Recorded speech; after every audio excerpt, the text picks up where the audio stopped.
Well, it's time for a little relaxation, and we're going to burn some calories. If you have ever wanted to try yoga, but you thought, man, I just don't even know where to start, today is your lucky day because it's Yoga for Dummies here on Daytime, and we've got Steve Osdenmore. He is with Southtown Yoga Loft, and you are here with the lovely Lori, and you are going to kind of start us out from the beginning, show us some basic ways that we can begin doing yoga. Yes. But before we do that, tell us first, Steve, what are the benefits of yoga? Why do people do it, and why do people love it? Well, there's many benefits to yoga, especially from a health perspective. It builds strength. It helps with anxiety and depression. We have a lot of people that do yoga just to get have the ability just to be a little bit more mobile. The beauty of yoga is that it's available to anybody. So it doesn't matter if you're 12 years old or you're 92. Anybody can do yoga.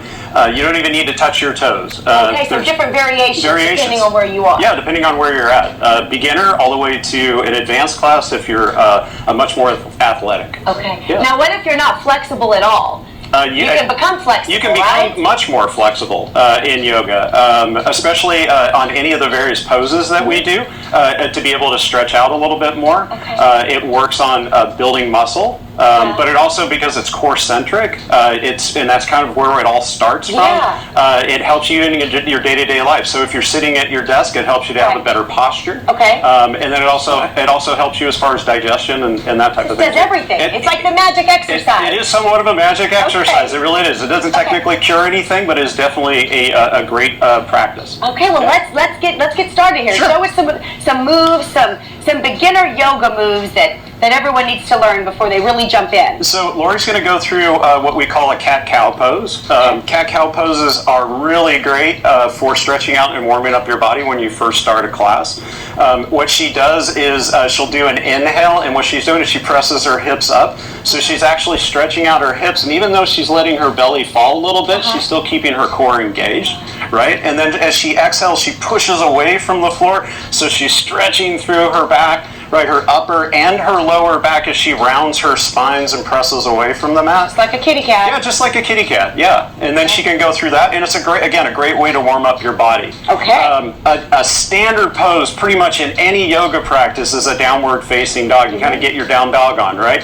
So this pose actually works the entire body, so it's upper body and lower body, all the way from her hands, building stability through her arms, through her shoulders, her back, her hips as she presses up toward the sky, and then she's pressing down into the mat.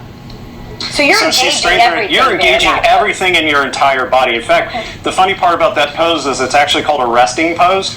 If you stay in it at any time, you will really start to sweat because you're working your entire body. A modification for her is to come down into tabletop. So people that may have a little less shoulder strength, you can always modify in any pose. Again, that's the beauty of yoga. There's modifications for everything that we do in yoga. Now you also work on balance. Balance is huge when it comes to yoga, and so we're going to do a few balancing poses. Yeah, so we're going to do a pose called tree pose. So Lori, we're going to actually do our first modification pose. She brings her hands to heart center, right? So she presses her hands in toward her sternum, and she's actually working her shoulders because she's integrating her shoulders together. And if you notice, she does what we call a kickstand.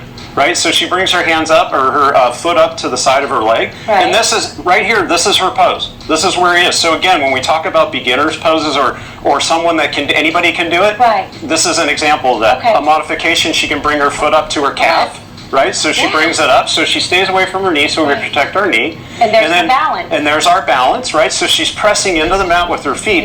Now watch, she's going to take her hands up to the sky, so she takes a big stretch. So again, she's still integrating her shoulders and staying with her balance. This is so wonderful. Thank you for demonstrating this for us today. And we want to let everyone know you have an event you do. It's called Wind Down Yoga at the Windflower Spa, which is at the Hyatt Regency Hill Country Resort here. We do. And you do that periodically. We do it every Friday at 6 p.m. So people can come in, they can have a glass of wine, they can enjoy the spa, and then they can also do a little bit of yoga. And then we also do one on Saturday morning, and then we do meditation on Sundays there too. You cover all the bases. And for more on Southtown Yoga Loft, go to their website, southtownYogaLoft.com. Steve, Lori, thank you. Thank you so much.